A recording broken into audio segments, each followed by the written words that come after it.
dumating din po kami sa time na hiwalay yung dikolor sa puti.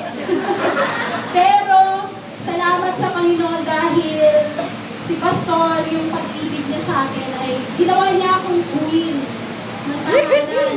At alam ko na yung patience niya sa akin, patuloy na binibigay. Kaya gusto ko siyang i-acknowledge dun sa love na hindi ko inaasahan na yun ang ibibigay sa akin.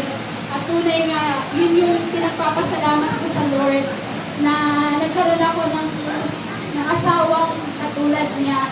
At isisigaw ko na talagang napaka-bless ko na siya ang napangasawa ko.